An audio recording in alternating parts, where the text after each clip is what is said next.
All right, hello class. So today we have a very special video.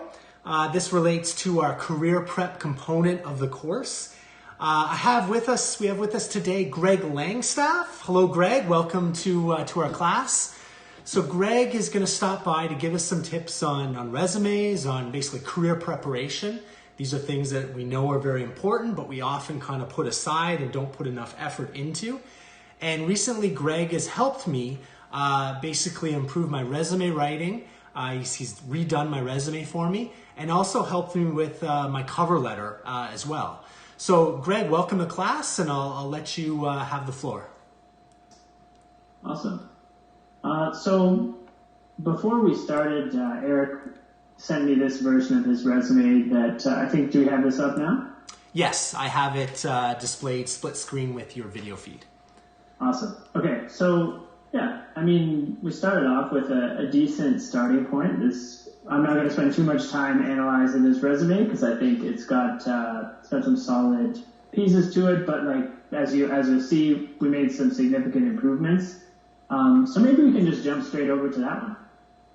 Okay, perfect. Yeah. So now bring up the improved version that you helped me with, and there it is right here. Awesome. Okay, so I have this template that I'm going to actually share with the whole class, so you will be able to kind of recreate your resume to look similar to this one. And I'm just going to explain to you how we kind of filled in each piece. That way you can do the same when it comes time to write your resumes. So first off, Eric sent me a job posting that he was interested in applying to, and the first thing I did was I read through that job posting and pulled out all of the keywords that I could find, which are keywords are really just sort of any action-oriented word where they're kind of telling you what it is that you're going to do in this job. Things like programming, scripting. I don't know. You all are the tech people. But we pulled out a lot of those keywords, and then other sort of knowledge-based areas that you need to be familiar with, like in your instance, programming languages, software you need to be familiar with, just so that we kind of know what words we want to use, I guess examples we want to talk about when we're talking about our experience, what we've done, what we've learned, just so we can show them these are the things that you want someone to be good at in this job. Well, here, look, I've done them here. So, yeah, that's the first step in writing your resume. Just make a list of key important words in the job posting that you're applying to. And then I'll show you how we kind of sprinkle those in as we go. So first and foremost, obviously we start with the name, and then I like to add a nice title that you can see up in the top right here. This is the main thing we're going to tell people that we are all about. So if you're a software developer, great. If you're a designer, great. UX design, all that stuff, whatever it is that you say would feel kind of defines you as a professional, that's what we would include in the top right corner here. Then of course we've got our address, phone number, email. These are essentials. And you can also add LinkedIn profile URL. You can add your website if you've got one. And then we have that's our contact info. And then next, I like to sort of add what I call 3 headlines. So what are the 3 things that maybe you're best at or really define you as a professional? So these are 3 things that, if they hire us, they know they're going to get these things out of us. So for Eric, for example, we know he's got a very strong background in video game programming, software development, and then he's also very involved and has a lot of experience in teaching at the college level. So those are the 3 sort of defining qualities that we chose for Eric. Next, I sort of like to do what I call a qualification summary, which is just an overview of some of the main features we can tell them about ourselves as a professional, and we can cover things like values, what's important to us. I usually use the word passion in here at least once. A lot of descriptive adjectives to kind of tell people how you work, what's important to you. So you can read the version that we have here for Eric, and you can see we use about 3 sentences that just sort of describe him as good for the role, good for this job. And I got some of these ideas for the phrases here from the job posting as well. So terms like problem solver, relationship oriented, these are things that we found were important to the employer, so I just used those phrases here. So that's kind of what we do here. 2 lines, 3 lines, 4 lines, whatever you want to do. The spacing is really going to be up to you.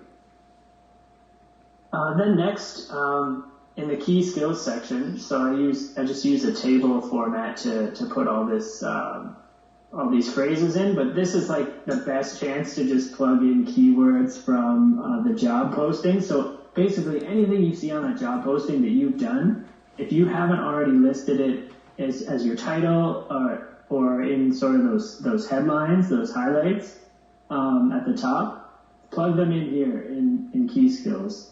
And personally for me, I like to do this sort of as the last step, because then I'm more refreshed on everything that I know, everything that I've done. But it's just a great way to get your keywords in, and right at the top again, here are the skills I have. I know you're looking for these, so I'm just putting it right up front. After that, like there's everything else we're going to cover. It's very traditional resume type stuff, but this upper area with our branding and our sort of headlines, that's the kind of thing that a lot of people are missing in their resumes. And that's, as we saw with Eric's previous resume, pretty straightforward. We just dove straight in with the experience, and then education came later. So this stuff at the top is really going to set you apart from other candidates, which is great. But there's a lot of value and importance also in the stuff that we're going to write that is traditionally a part of a resume, like your education and your experience. So I'll talk about education really quickly. One thing that I say, is obviously you're going to list all your traditional credentials. If you're walking out of here with a diploma or a degree or a certificate, whatever that is, obviously you're gonna add that along with anything else you've got.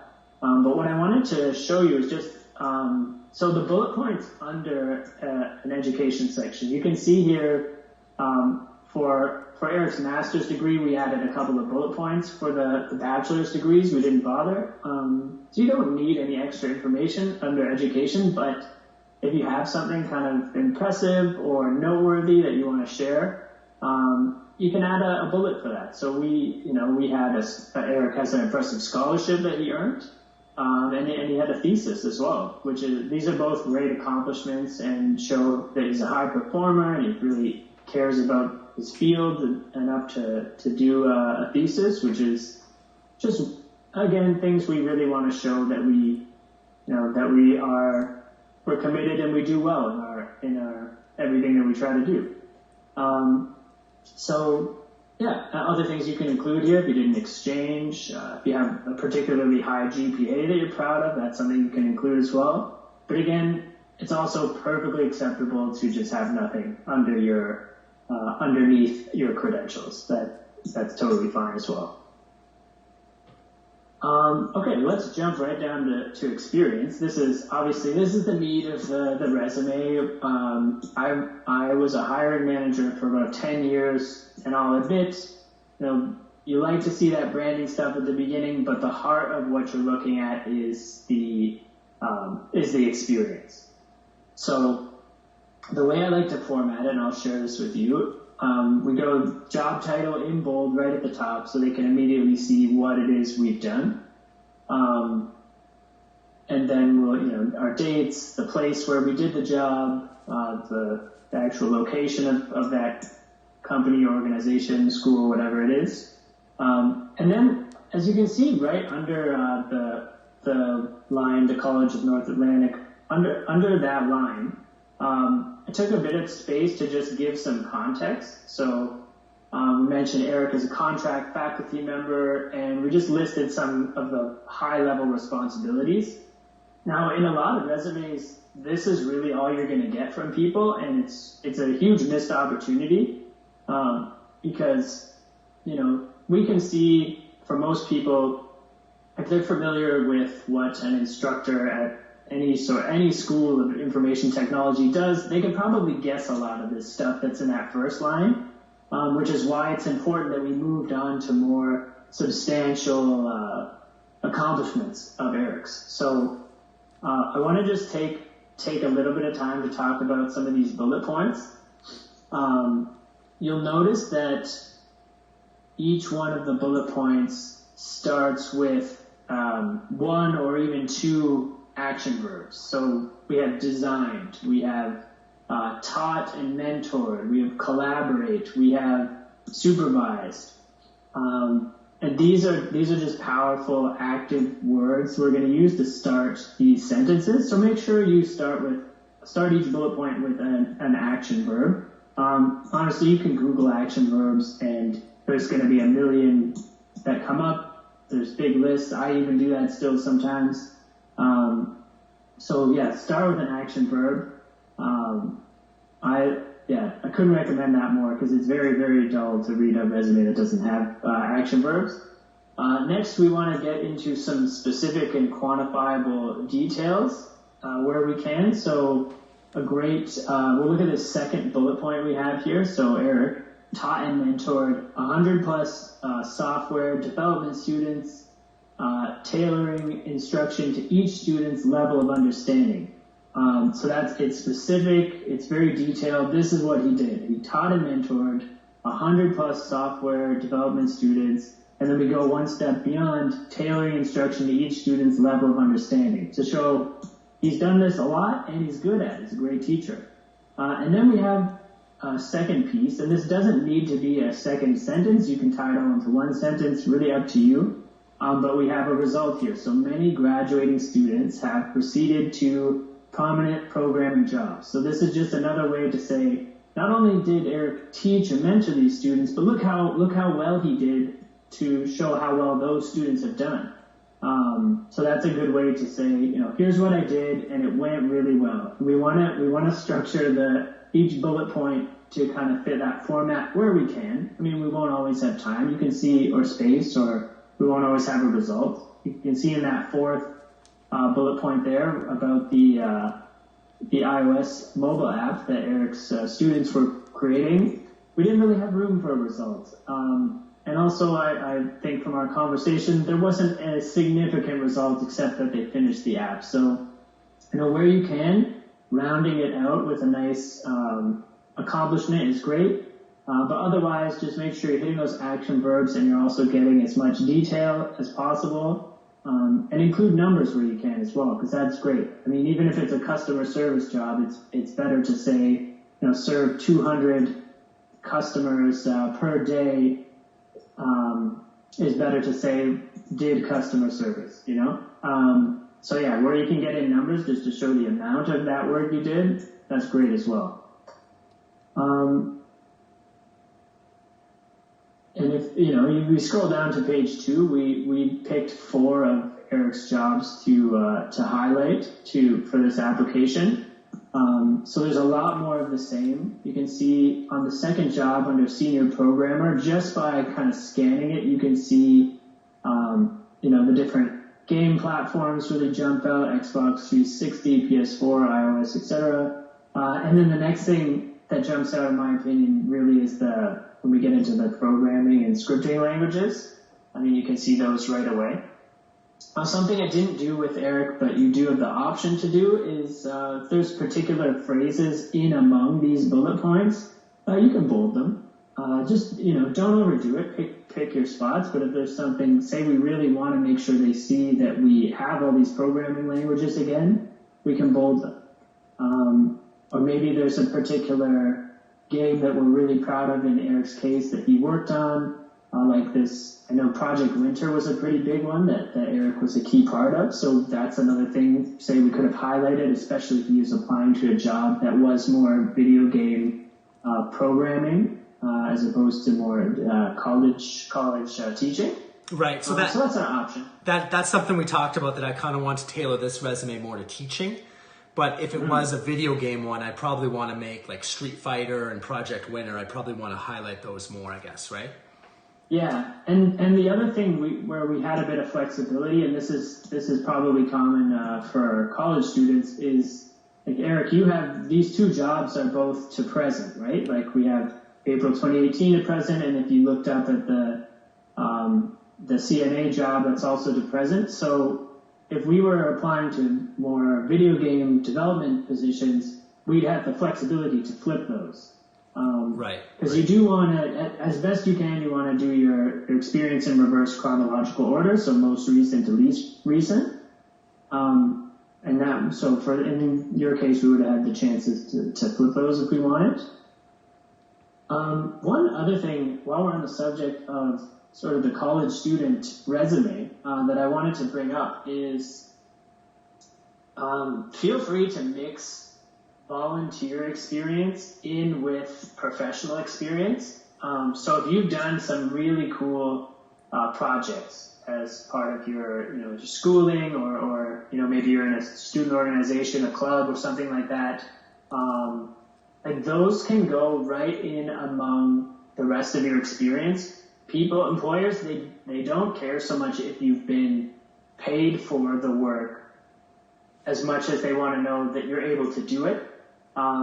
So like a great example is it's way better to list that you were president of like an anime club than it is to say you were a cashier at Tim Hortons, right? Because as a president, you're organizing meetings, you're putting on events, you're managing a budget, like all that great stuff. And obviously Tim Hortons' work is hard and challenging and everything, but it's not quite as dynamic and it's not going to point in the same professional directions.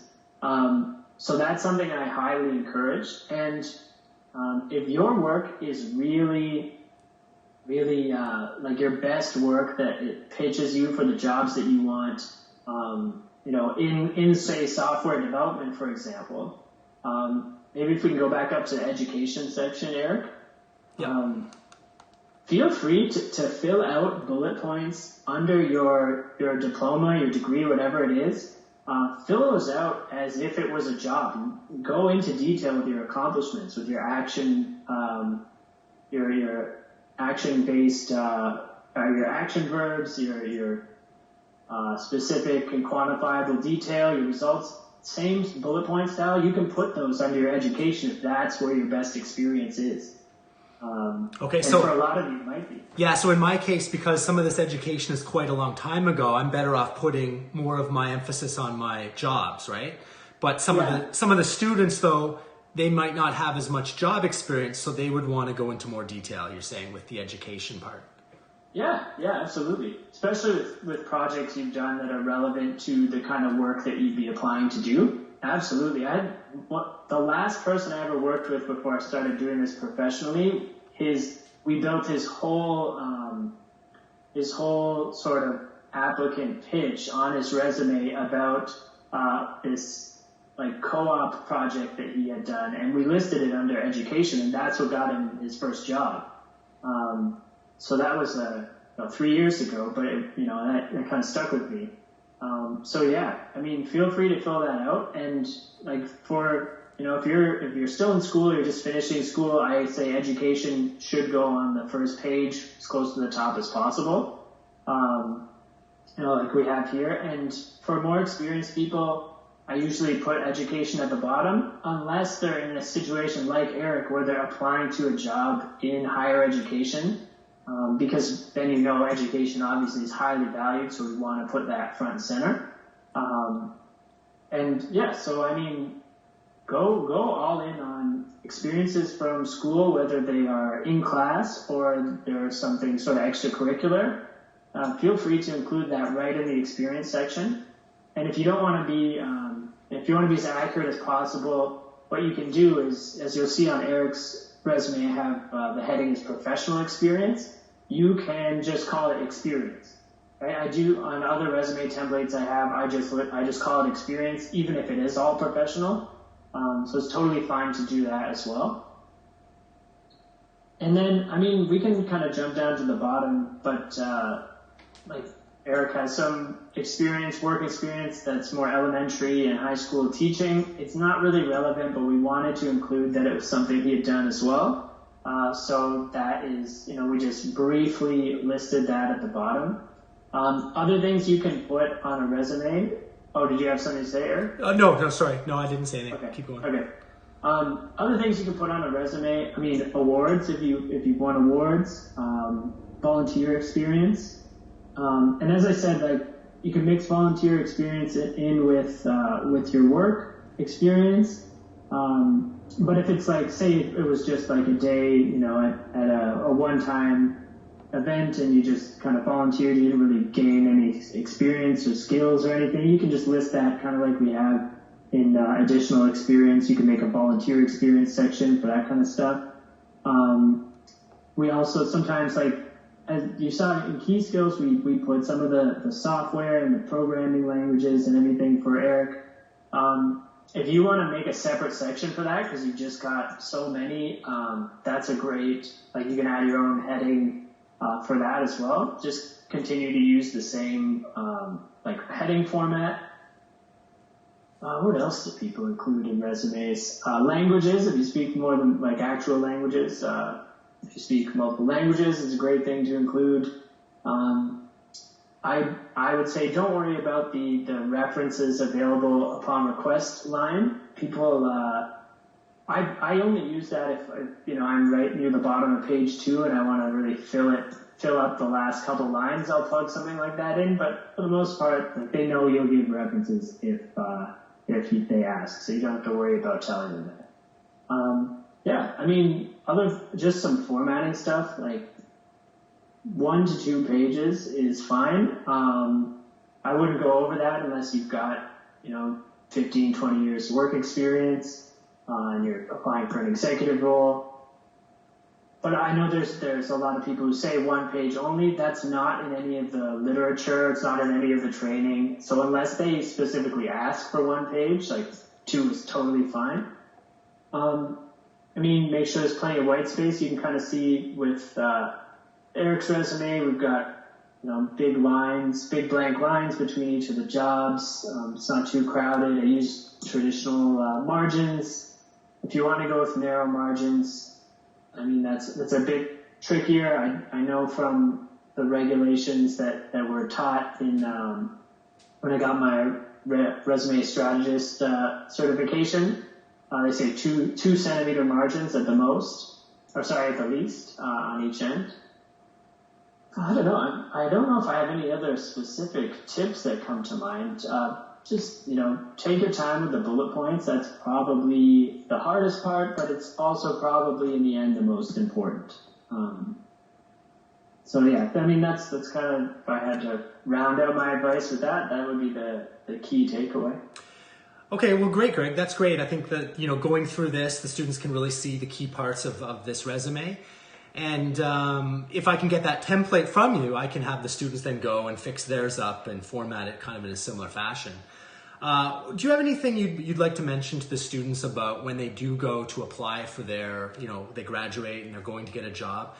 Do you notice a big difference in quality between someone that does their resume by themselves versus someone that gets some professional help? I'm a bit biased in that area, right. But I obviously am going to advocate to get someone to help take a look at it. The way I usually phrase it to people is that, say someone spends $150, $200 on their resume. If you have an entry-level job that starts at $50,000 a year, you're paying basically 1 day of work to get that done. So, if you can have someone help you and even speed up your process by a week, that would, have made you significant money to make that decision. So that's my philosophy on doing that. Okay, excellent. And in terms of cover letters, you've also helped me with my cover letter. What do you recommend for that? Firstly, just write a cover letter for each and every job. Okay. That's something that is very clear as a hiring manager. We can see if you've given a generic cover letter, and it's one of the first things I'll do to rule people out. So I absolutely recommend a specific cover letter. And you know, if you're applying to many similar jobs, so if Eric's applying to 3, you know, college level software development instructor positions, he's not going to have to write the whole cover letter over again. But you want to make sure including the name of the position a few times in the cover letter, the name of the school or the company or wherever it is. And then the actual content of your cover letter, you want to, it's like, think back to the high school 5-page or 5-paragraph essay. Like tell them, you know, what you're gonna bring to this job. Spend maybe 2 or 3 paragraphs just going into specific skill, a specific skill you have and where you earned that skill. So you can hit maybe 2 or 3 key skills they'd be looking for in the role. And then your final paragraph is just kind of a thank you very much for looking at my application. This looks like a great place to work. I'd love to join your team. You know, that's it.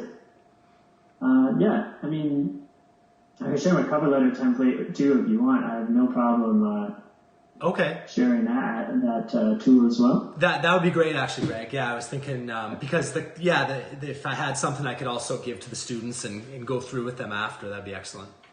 Yeah, no problem. Okay, well, I guess we've pretty much covered everything. Is there anything else you wanted to add? No, I mean, no, if this was helpful, you can always look me up on LinkedIn, Greg Langstaff. I'm sure maybe I can share my info with Eric. But I always like to hear if these lessons are helpful. So, you know, add me on there and let me know how it went and if it was helpful or if you have any other questions. Okay, excellent. Well, yeah, I'll pass your contact info over to the class. So I guess thank you very much for taking the time to do this video with us today. I think it's really going to be something the students can help them plan when they do graduate, and now they're starting to plan for their careers. Nice. Yeah. Good luck, everyone. I mean, have fun with it. It's a good time, and you're going to be great. Okay. All right, Greg. Well, take it easy, and I'll talk to you later. Have a good one. Okay. All right. Bye.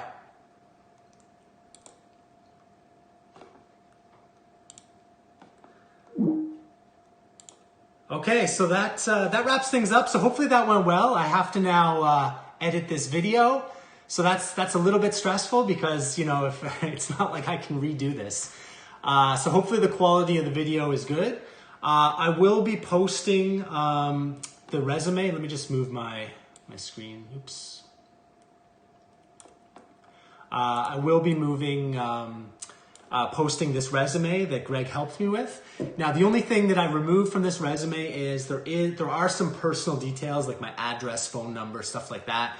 It's really not appropriate for me to be posting that information, you know, on a school platform. So I just removed those. But one of the things that Greg did mention is that you would want to fill up. You would want to have your address here, your contact info, your LinkedIn, maybe a social media profile, whatever. That's all going to go right under the Eric stock, basically your name branding. So I think there's a lot of good points from the video. So I will be planning to do a resume assignment with you guys where we'll be fixing up our resumes and we'll be basing it off of the templates that I've gotten from Greg. Okay. All right, well, that's going to conclude this video. So I'll talk to you guys later, and have a great weekend as well. Okay, bye.